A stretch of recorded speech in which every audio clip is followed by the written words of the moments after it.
One of the most exciting scientific findings of the past half-century has been the discovery of widespread trophic cascades.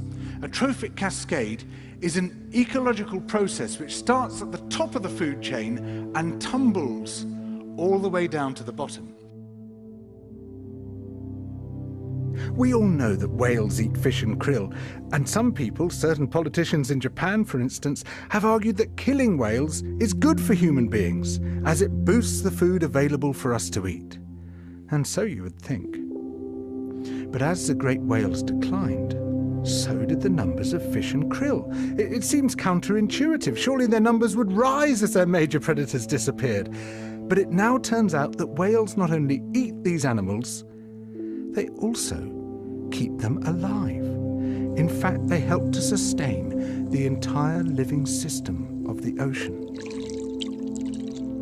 Whales feed at depth in waters that are often pitch dark, and then they return to the surface, to the photic zone, where there's enough light for photosynthesis to happen.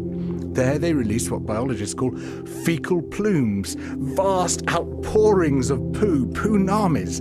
These plumes are rich in iron and nitrogen, nutrients which are often very scarce in the surface waters. And these nutrients fertilize the plant plankton that lives in the only place where plants can survive, the photic zone. Fertilizing the surface waters isn't the only thing the whales do. By plunging up and down through the water column, they also keep kicking the plankton back up into the photic zone, giving it more time to reproduce before it sinks into the abyss. Even today, though whale populations have been greatly reduced, the vertical mixing of water caused by movements of animals up and down through the column of the oceans is astonishingly roughly the same as the amount of mixing caused by all the world's wind and waves and tides. More plant plankton means more animal plankton, on which the larger creatures then feed. In other words, more whales means more fish and krill.